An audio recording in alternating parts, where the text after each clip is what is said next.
Time to wake up, man. It has been a long week and it is only Tuesday, which means you guys will see this on Wednesday. What is up? My name is Brenner. Welcome to my channel. This is Mr. Liquor Sipper, where we keep it 100 proof at all times. We're gonna find out today. It's True Blue Cask Strength from Balcones, straight out of Texas. Is this a sipper or a skipper? Let's find out.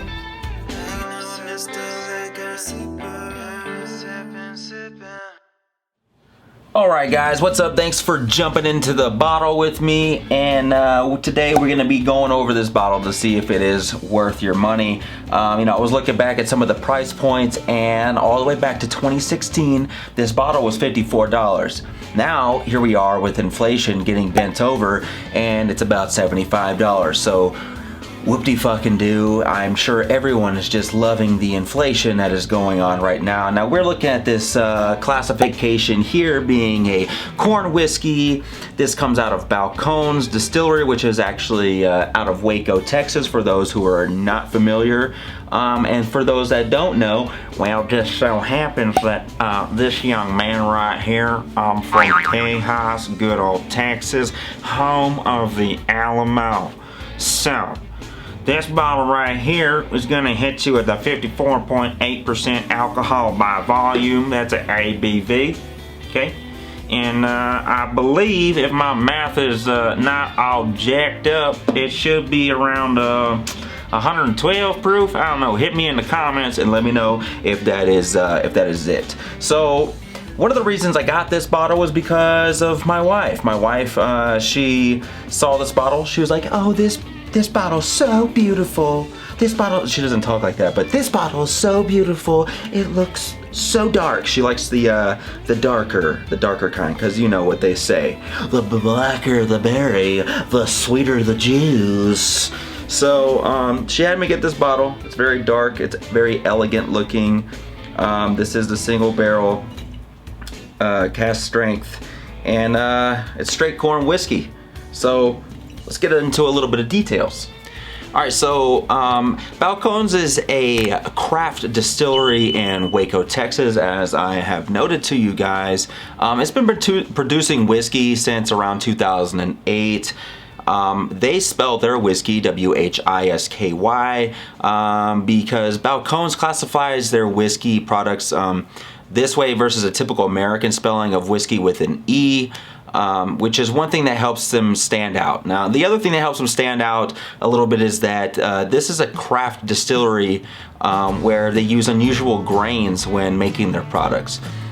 In this case of True Blue Cask Strength, it's made of 100% roasted blue corn. Now, that actually just happens to be a coincidence why the lights behind me are blue today, because I had no idea what the fuck the blue corn is, because, you know, excuse me, I have no idea what blue corn is. Never seen blue corn. I'm from Texas. Don't know what that is. I'd have to look more or deeper into that. If anybody knows what blue corn actually is, leave that in the comments. We're leaving a lot of stuff in the comments today. Let's make sure none of them are this and most of them are this, okay? Because we like to keep it friendly around here. Otherwise, Mr. Liquor Sipper is gonna shove one of these Balcone bottles up your ass. Alright, so True Blue is a cask strength whiskey which can vary by proof depending on what batch you try. This thing is varied all the way up. I've seen up to 118 proof, 116 proof, and this one just so happens to be 112 proof in this case. So I'm a little disappointed by that, as I have been sipping on... What have I been sipping on? What have I been sipping on? Well, your mom's been sipping on me, huh? It was Rare Breed. So Rare Breed at 116 proof. But this is 112 proof, so my taste buds have been, I guess, getting used to a higher proof, so hopefully that will lead to me giving you guys a better tasting. Every time I say tasting, it reminds me of John Wick. I don't know if you guys remember that scene. He's like, "Hey, I'm here for a tasting." You know, he has like the most muted personality in every movie, but then yet he's on a subway and he gets up for a female and he's like the nicest guy. Can you imagine having sex with this guy? Yeah. Yeah. Yep. Yeah, I'm thinking I'm back. Yep. I'm thinking I'm gonna come. Okay, apologies, because sometimes I get a little carried away, and normally it's when I'm a little tired. But let's go ahead and we're gonna set this out. You know the drill, guys. We're gonna see if this, you know, last time, I think it was the bottle last time or one of the other reviews, I opened up this thing like a violent madman and it made a disastrous mess in here. So let's not do that again, especially because this bottle is now $75, no longer that little bit of a treat at $54 in 2016. I hope you guys vote next on this next upcoming presidential election. Hopefully everyone votes correctly. Ooh, smashing. Alrighty. Man, that color it really is pretty though. Wifey's right about that one. We'll just leave it out. Okay, you guys know what time it is. I know I'm a little bit tired. Maybe you guys can help me this time. Do a little swirl first. Swirl. Get some oxygenization in here. Let it ferment for a few minutes. Let's get a little bit of the swirls. Let's check out the legs in this thing. Look at the legs. Look at the legs. I don't see any legs. The legs are fucking broken. These legs are broken. All right. Now, let's go straight to the snifferoo, the sniff test, the nosing for newbies. Ooh,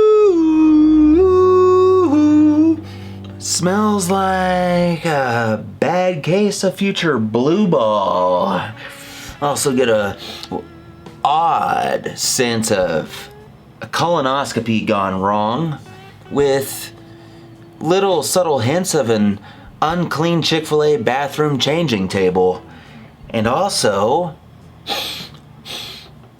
Amber Heard's forgotten bed turd.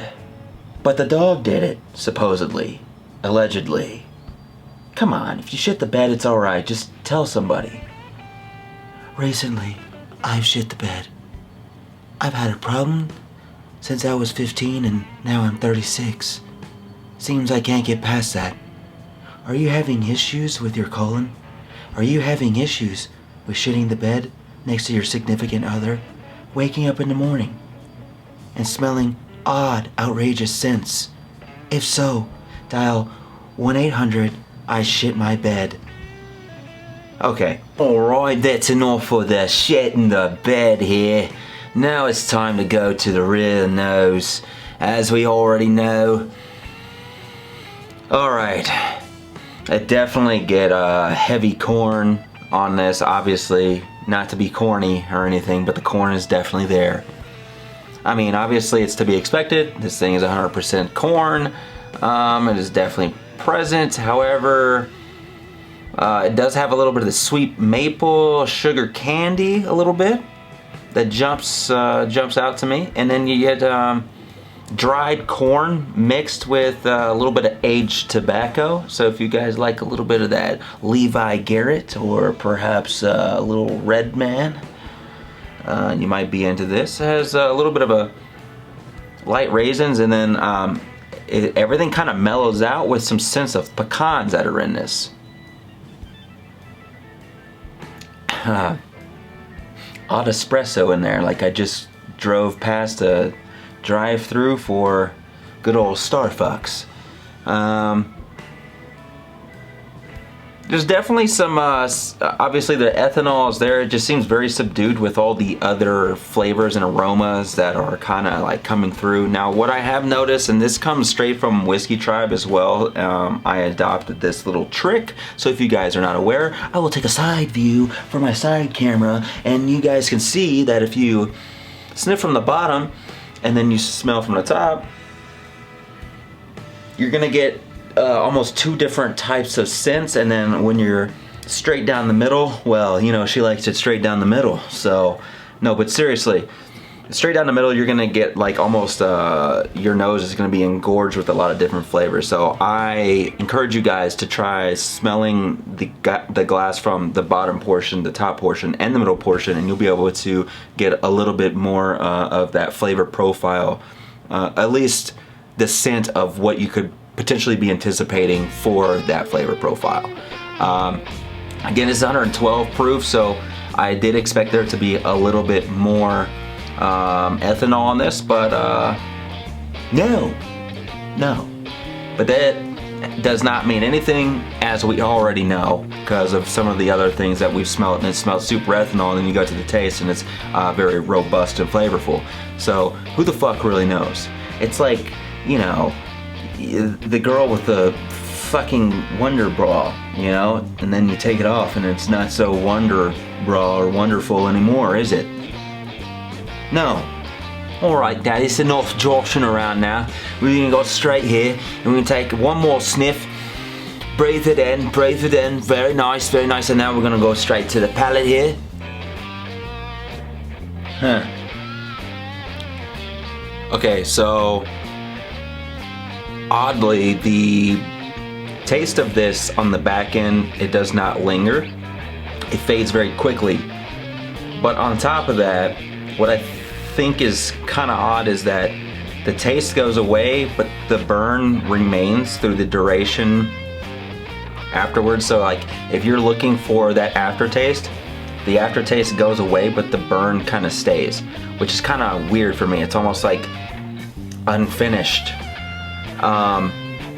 The palate towards the front initially is very sweet, and I tasted a lot of the pecans that were in that, and some of that raisin, but more the brown sugar that came through. And then it was a heavy pepper towards the middle, and then like I said, on that back end, it was gone, but then the burn remained. Let me do this. Let me hit this again. This is hard for me even to say this. Look, I had baby blue. I don't remember if I did a baby blue review of Balcones. I'm gonna tell you right now, I kind of like that baby blue a little bit more. I believe it was a lower proof, if I'm not mistaken. I like a lot of stuff about this bottle as far as it being very flavorful, but that back end is just there, and it's so fast, and it almost there's like a lack of thickness that comes in with this Balcones, and it just doesn't cover the palate 100%, which makes me go back, and I feel like I need to go back again even to tell you guys even more of what is potentially there on the palate, because it's really like I said, I can't even get anything back on this back end for the aftertaste. So it's a little disappointing. If I was to buy a Jack Daniels, a regular old run-of-the-mill Jack Daniels or a Jim Beam, the flavor profile that is here definitely outweighs the two. However, the texture of it and the back end and how it's there and gone, but the heavy burn at the back is there. It's as if this was not potentially aged long enough. I don't know, but it feels a little off-putting, like the value of the bottle doesn't match the texture. I don't know, some of you guys out there may like the thinner stuff. Remember when I said the legs and I said it was broken? That was a half joke, but I was half serious because I just feel like it's very thin. I like mine to be a little bit thicker, like butterscotchy, you know what I mean? Like, I think a lot of the stuff that has that butterscotch taste to it are the things that are gonna have maybe a little bit longer lasting taste, maybe with the toffee or something like that.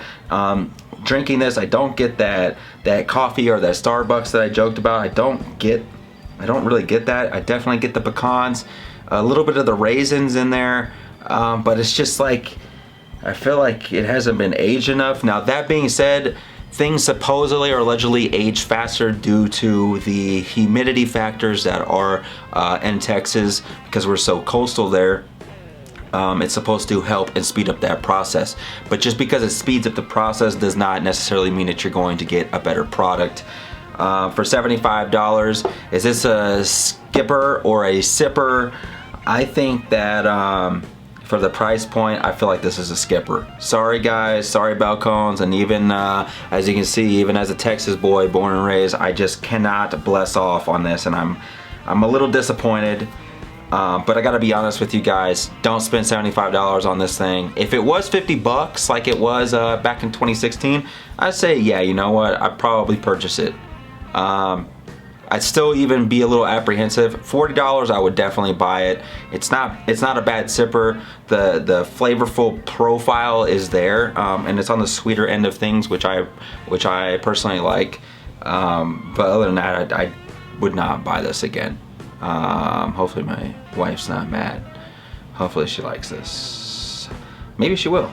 Anyway, guys, I appreciate you guys jumping into the channel with me, jumping in the glass, sipping on some information, and don't forget to like, subscribe, so we can multiply and divide. Tell your friends, tell your homies, tell your cats, tell your dogs, tell your rats, and tell everyone in between about Mr. Liquor Sipper. Help appease that ugly motherfucking algorithm that everybody just oh so loves. Because we're trying to grow this thing, man. I want to be the #1 growing YouTube channel for whiskey.